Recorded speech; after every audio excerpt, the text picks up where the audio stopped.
Holy moly, do I have a great guest for you today. Elaine Ambrose, 71 years old, and started to learn ventriloquism at age 69 after suffering a major heart attack. So much so that the after effects of this heart attack have been pretty intense. She can't speak. She did great on the episode, but she can't speak for really more than 20 minutes. I was really worried taking her a little bit longer. But she was so passionate, I think it kept her going. But she learned this completely new thing that she didn't have any experience with. And she found it as something on YouTube as she was searching and healing from her heart attack. So this is for you if you think you're too old to start anything new.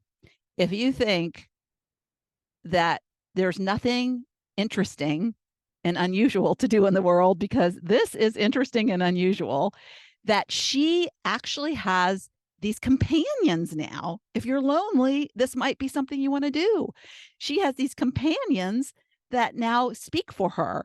And what's interesting, and we talk about this in the episode, is the science behind how she can talk more than 20 minutes through her puppets, but she can't with her own voice. And that is pretty interesting. So with no further ado, I'm going to take you right into the episode because Elaine is a breath of fresh air, so positive, given what she's gone through over the last couple of years. And she and I really connected, and she's a complete stranger I met on Instagram. So this is why I love what I do as a podcast host. I get to meet people like Elaine. So let me introduce you to her. Welcome to another episode of Living Your Sparked Second Half. And OMG, I am so excited about my guest today, Elaine Ambrose. And what is special about Elaine is that she suffered a setback, a big setback. And what she did with that setback was do something brand new that I don't think you'd done before, Elaine. Had you done ventriloquism before? Never. Nope. I looked at your videos and you cannot tell, there's some ventriloquists and you're like, they move their mouth. It's like crazy. You can't even tell.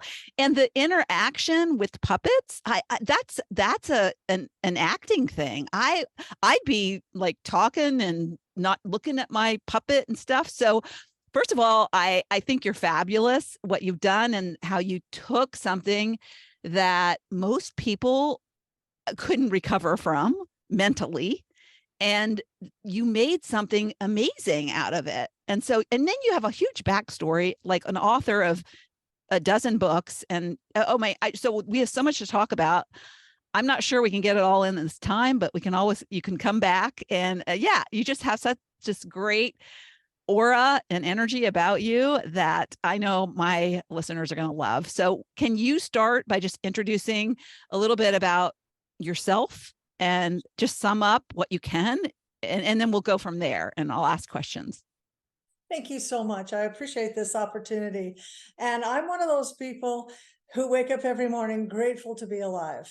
I'm 71 years old. I'm still here and I'm not done yet.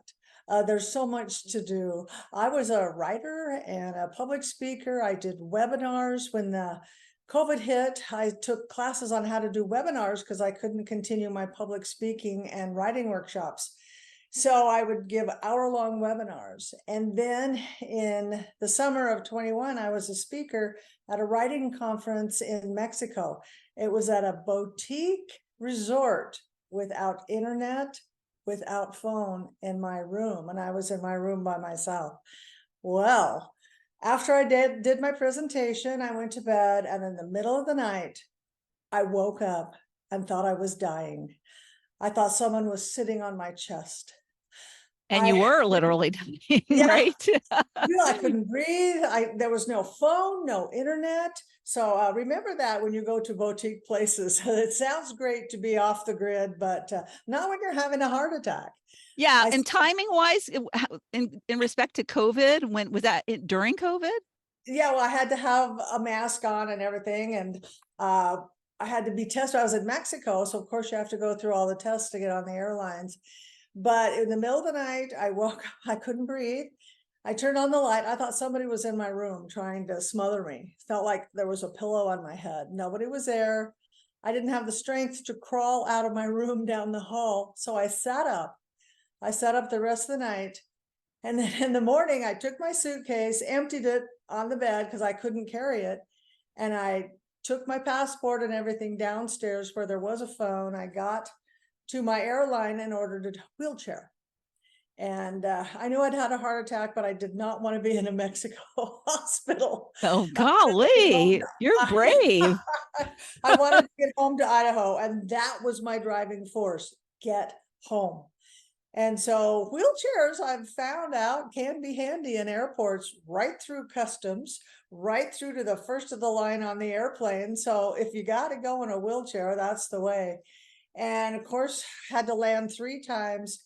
And when I finally got back to Boise, Idaho, I just burst into tears, got to the hospital, and they did tests, and I had a heart attack.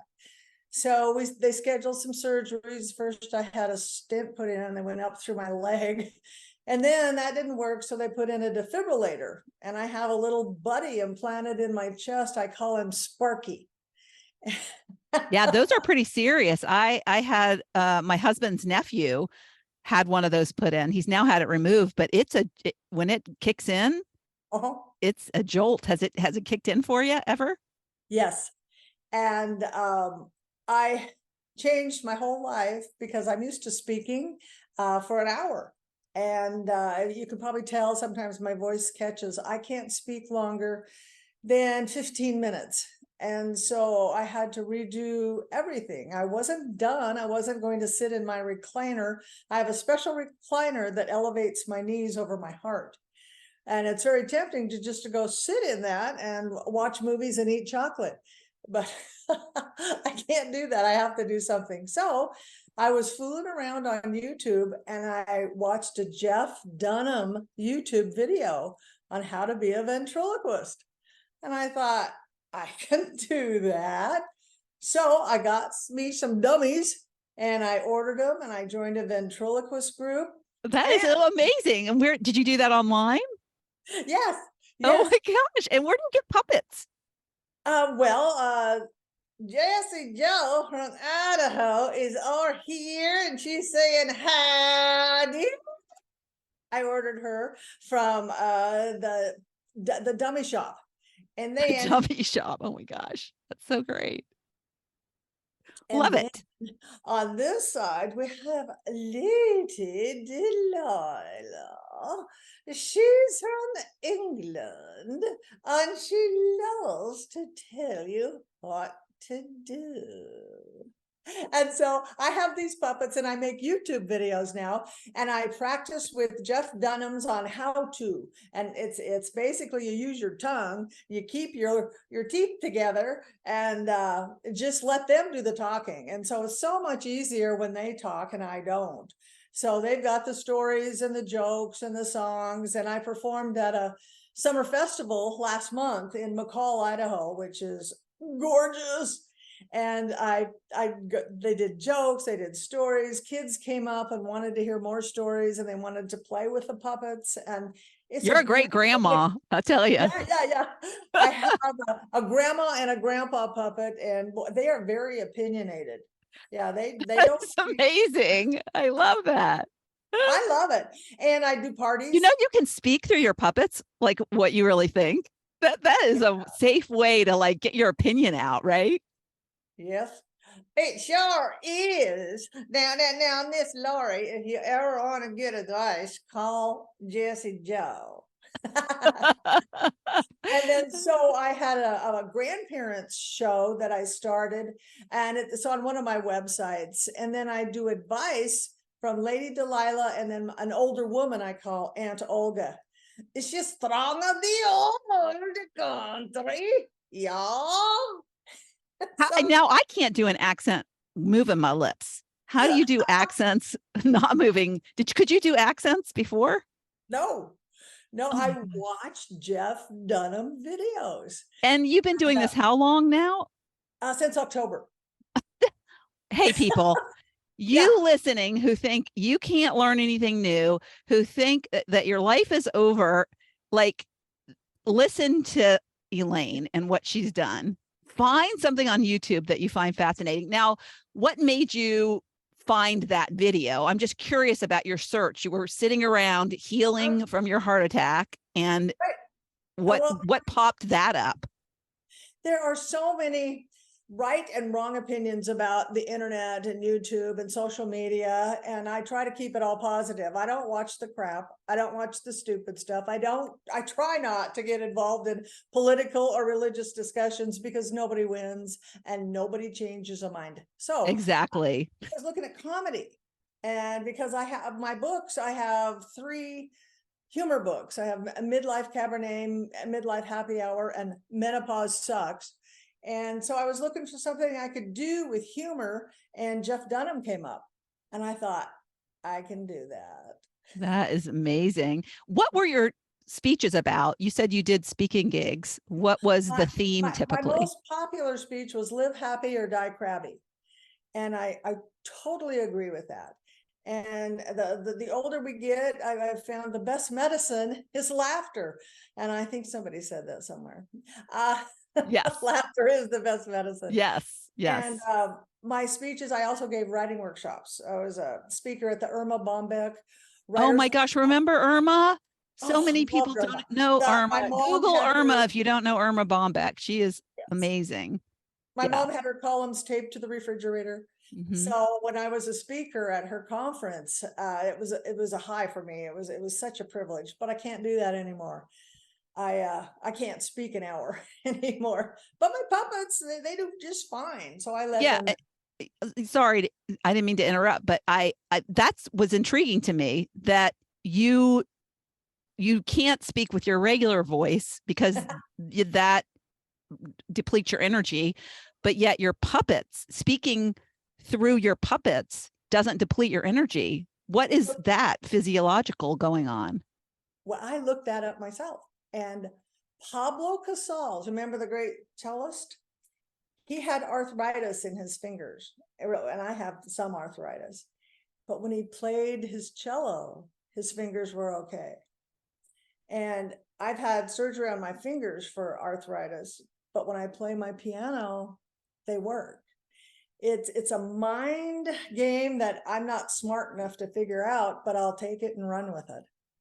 Yeah, it's like stutterers who can Yes, sing. Mel Tillis, is that, remember him? He had, yes, yes. yeah, yeah. Oh, and that's such a good story. After I had my defibrillator, I'm also a singer. I love to sing, and I couldn't sing. And I was driving one day, and all of a sudden, Bring Him Home from the musical Les Mis came on the radio, and I started to sing along. And I get goosebumps now thinking about that. I hadn't been able to sing for 2 years. And I was singing out loud in my car, and it was a miracle right there on Linder Road. And I'll always remember that. Now I can sing again. And those of you who've had heart attacks or have serious health issues, look for ways to channel your energy so you don't become a victim and sit in your recliner and watch movies and eat chocolate, which I like to do sometimes. Yeah. Yeah. And it's an interesting science about how our conscious mind, listening to an Audible book right now, that is says, oh gosh, it's basically breaking the habit of being myself, breaking the habit of being myself. And what it means is that it's not your source. It's not who you truly are. It's like this mask we wear that we've been conditioned to be, that we're not being who we really are. And we're subconsciously on this automation. And I know this stuff because I teach it and I help people with it, but it was such an interesting concept about how it affects your health, that like you are genetically it's called epigenetics. And I'm going to like add this to my class because it's so fascinating. But when you are genetically predisposed, for instance, to get a disease, that if you change how you think and you come from this, like, I'm not going to be sick, and you like truly embrace the believability in that, it's like, I'm not going to be sick. And so I think that it's something to do with what's happening with you that you talked about, is you have this, your source knows how to sing, but this experience that is this trauma that you've had you have these subconscious blocks that you can't do these things. That's right. And you release and just like let yourself go in the car in the moment. And it's like, oh, I started to cry. Yeah, so I'm singing, driving, and crying. This is and it's not all good. you needed was just that one time. That's right. Well, I've started over so many times. I started working full time in the 80s. I had two small children, aged 2 and 5. I was married. And I look back on that time and I said, why did I do that? I was working full time for a corporation in downtown Boise. Something had to give. You can't do the career, small children, and a marriage. And then I lost my job and I lost my marriage. So basically had to start over and started to write books. And I wouldn't have done that if I'd still been employed at the corporation. And so there was a lot of adaptation to do with my talents. I love to write, and now my children are grown and they have kids of their own, so I have plenty of time. I've remarried, and looking forward to every day. And I got jewelry, new jewelry. See, I wear a medical bracelet, so see, there are many benefits to being sick. New jewelry. Yeah, you can have the necklace with the fallen I can't get up. Yeah, I know. Yeah. Yeah. They need to make those a little more, glittery or something. I know.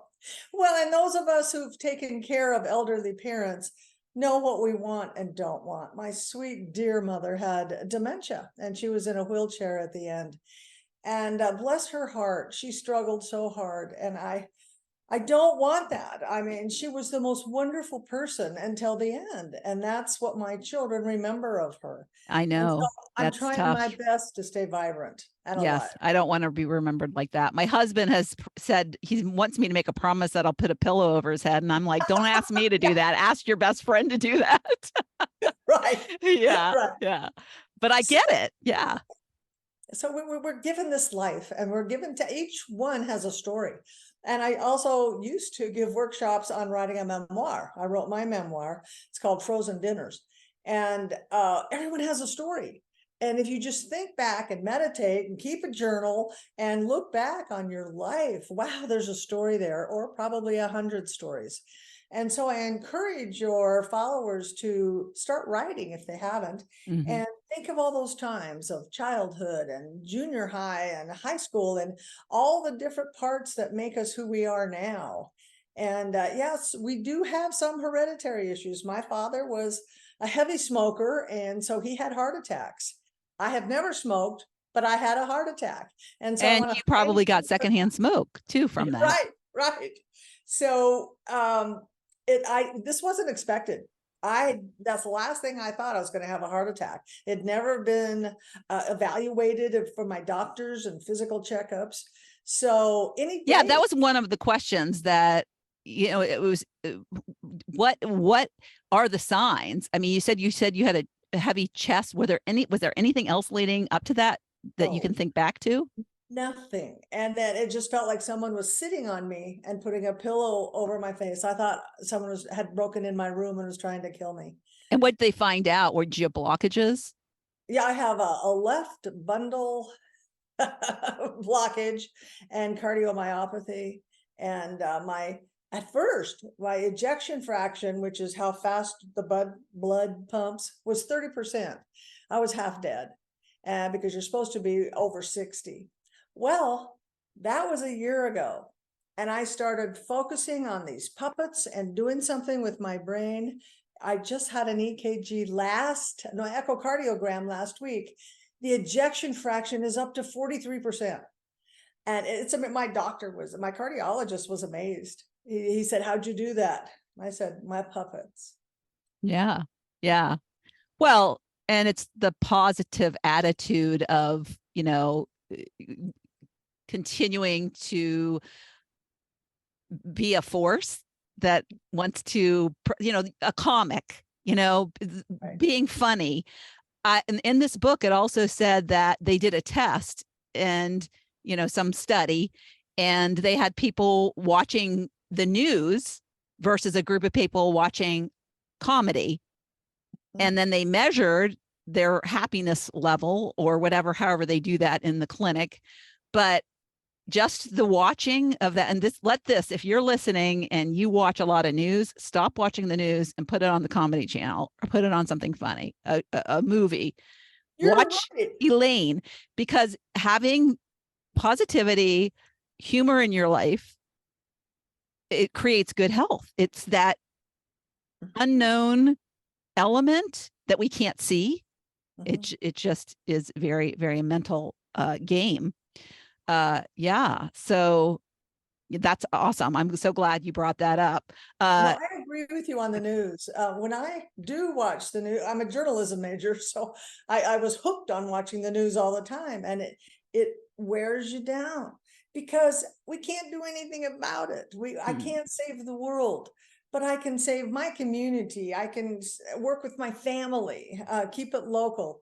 And I agree with you that the news, what's positive about all this crap that's in the news that we can't do a thing about? Yeah. So find those comedy channels and the comedy books and YouTube videos. They're there. The old Yeah. time movies, I love to watch those. And there's no drama, no stress. Yeah. And it's actually scientifically proven, this epigenetics, that you can mentally change your cells. And there's a great documentary which is more about disease, but heart disease is disease, right? So depression is one, but this is more about disease. But I think that you can tackle depression with this as well. And I think we're a highly medicated society right now. Not that some medicines don't help you and are needed, like insulin and that sort of thing, but I just wish people, instead of like just taking the doctor's recommendation, that they do a little study or they do a little like research, is what I mean.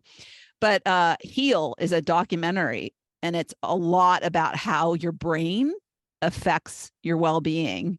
And I watched it based on this person, that a friend of mine who got cancer, she started doing a lot of research and on how to heal. And this led her to this documentary. And it was really fascinating how much it is about mindset.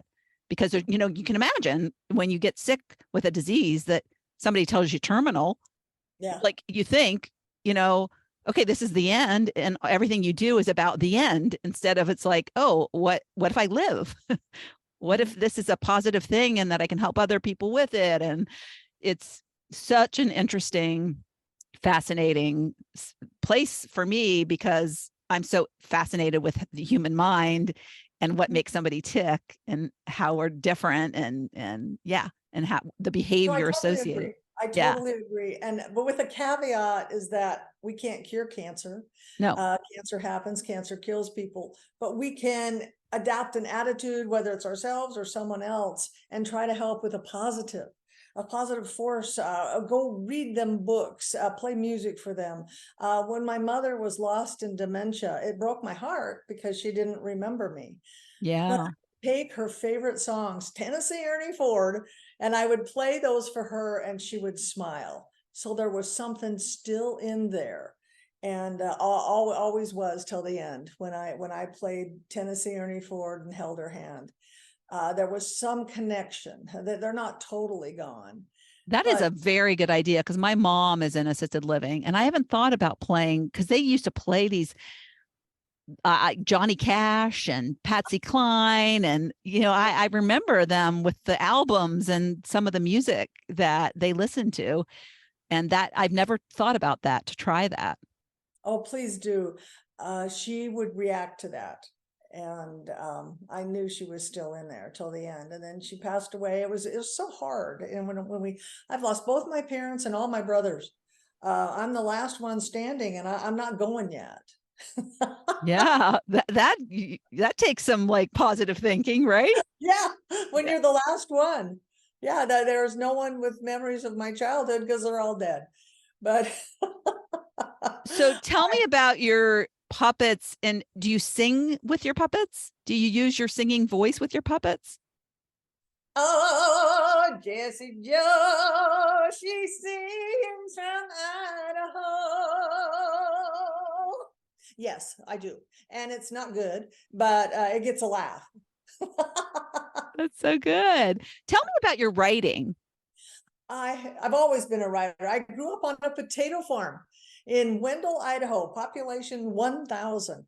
And I had all brothers, no sisters. And so what I would do after chores was write. I wrote short stories. And all through school, I was in a small, little itty bitty town, but I had great English teachers and they encouraged me to write.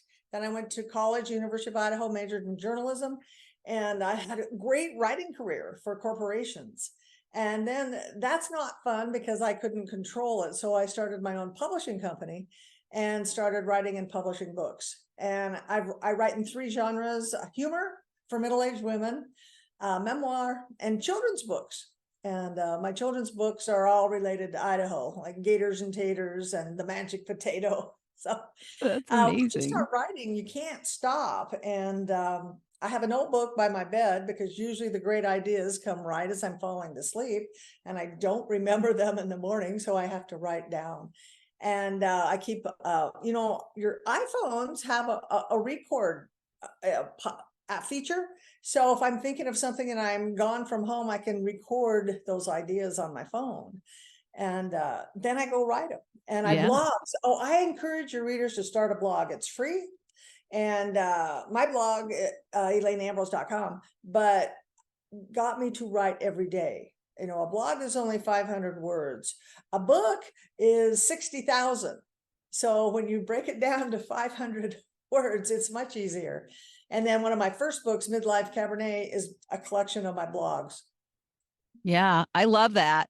I love that too. And you can actually, if you're really shy and you don't want to share it, you could, I know there's apps where you can just blog and type. And there's also a lot of sites where you can blog if you want to do it publicly, but you can just record, like you said, on your phone.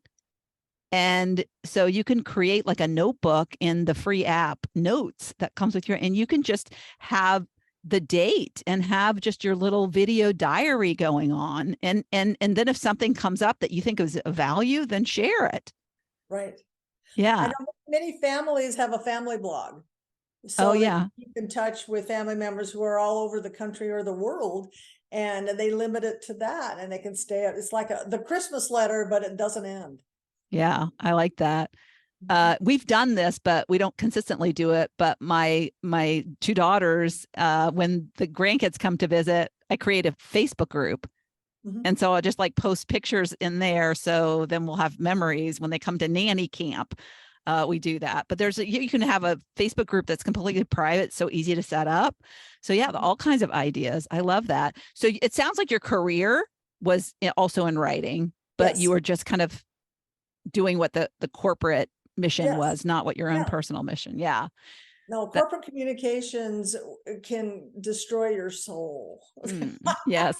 I had everything I wrote for the company had to be approved by the lawyers, by executive management. And by the time it came back, it was just a watered down average news release, if you will. Yeah, I can imagine. And most of your writing is about middle age. So did you work in corporate for a long time before you finally decided, was it a midlife thing where you're like, I don't want to keep doing this for the rest of my life? Well, the corporation divorced me when I was in my 40s. So and it was the best thing to ever happen because it forced me to, okay, what are we going to do now? I want to do something. So I started the publishing company and writing books and That's doing, great. yeah. I hear that a lot from my guests Mhm. who said, it was the worst, but the best thing that Right. ever happened to me. Yep. Yeah. When did you get divorced the first time? I was 46 Okay, and so it was like these both things happened in your 40s. at the same time. And that at the same year that I got divorced, my firstborn, my daughter went off to college. And so I was basically home alone with my son. And that's tough when you have to think of all what could have been, what should have been, what I do wrong, and with the career and the marriage. But you still have to get up every day. I still had a son at home, and he was going through teenage angst or what happened to my parents, and I don't recommend it, but he's doing fine now. I'm very proud of him. He's a good guy. He's still in Boise. He's a police officer and has darling children. Oh, yeah. Fifth generation Idahoans. So divorce didn't taint him so much that he wasn't willing to take the plunge. No, he took his time though. I think he was wise to wait. So yeah, and I believe that. I wanted to get married so early. Got married when I was 22 and shouldn't have, but my kids were like, "We'll wait till 30," and I'm like, "Good." Yes, I agree. I got married at 22 also, and there's no need. I was fresh out of college, and yeah. So when we look back, but then that shaped my life. It gave me my kids. And so whatever journey we're on, we accept it and keep going. Yeah. And it's our wisdom now, right? Yes. You use it, I'm sure, with your puppets. Yes. So live happy instead of live crabby, or live happy or die crabby. Or die crabby. Yep. Where does that come from? Did you know somebody who was crabby, or did you feel that you're crabby? They're all around us. Just look around. Go to the store. I was in the grocery store and an older couple was snipping at each other. You're like, you never let me buy what I want. And I don't like that stuff. And I thought, how do you stay together with somebody when you fight in the grocery store? And then you see older couples who are holding hands and smiling. And maybe they just met. I don't know. It's that positive attitude that you have to have. Who wants to be crabby? Who wants to be around a crabby person? So it's all attitude. And we get up every day, the sun's shining. Well, it's been shining really hot in Boise lately, but I'm happy. It's good. Yeah, and I would add to that, because you want to be kind too. So if you're thinking you're crabby with yourself, try to project, at least do it for other people's sake. Because I did this free training once, and it's been a while, it's been a few years, but I remember one of the actions was to go, when you're out and about, smile, just smile at somebody, just make somebody's day. Do it for somebody else. And I felt so bad because one of the women that was doing the training came back and said, I smiled, and the person that I smiled at said, "Oh my God, your teeth are terrible." And I thought, and it obviously hurt her feelings. And it's like, if somebody's trying to do something nice, right, don't put your crabbiness on them. That's right. Don't share it. Share joy, not crabbiness. It's fun. And when people do respond, I bet she had some who responded with smiles back. And that's what you remember. You don't remember the crabby person who insulted your teeth. You remember those who smiled back. Yeah. Yeah. And I would say respond, come up with a good response, right? If you think, don't let that stop smiling you, but next time say, yeah, they kind of suck, but I'm still happy. I'm still chewing with them. It's my mom's fault. She didn't take me to the dentist. Yeah. Well, you're a delight. I could talk to you forever, but I know we're nearing the limit and I don't want to exhaust you. What wise words do you have? You're living, I just love your whole attitude. You're sparked personified. I mean, I just love it. So what words of wisdom would you like to leave the listener with? If just one thing. Take care of yourself. Take care of your health. I did not anticipate a heart attack, but I've never smoked and I'm not too overweight. I go to the gym. Our health is very important. I'm on several medications that I have to take for my heart, but I know that the best medication is laughter with a positive attitude. I love that. The best medicine is laughter. Mm-hmm. And I just have to give you tons of kudos for just doing something brand new and so different and so like not anything you ever did before. I mean, it's like nothing that like there was nothing that said you could do this. Right. And I don't know, that guy must have been really good at making people believe you could do it, because you signed up and you're doing it. So yeah, if anybody wants to be a ventriloquist, we'll make sure I'll find him and I'll put a little link to his YouTube videos. Do. Yeah. Yeehaw. Yeah. Have you met him? Oh no, he's Okay. big time. He travels all over the world. Oh, I mean, he would love your story though. Yes, I think I should send it to him. You should write to him and let that be your action item, because Oh, okay. I will do that. he has such a platform, and people need to Yeah. hear that story. 69 when you started. Yep. Yeah. Yeah. I love it. So, Thanks so much, Elaine, for coming you. and talking to me, and let's keep in touch. okay, let's do. Yes. All right. Thank And I'll you. see you on Instagram.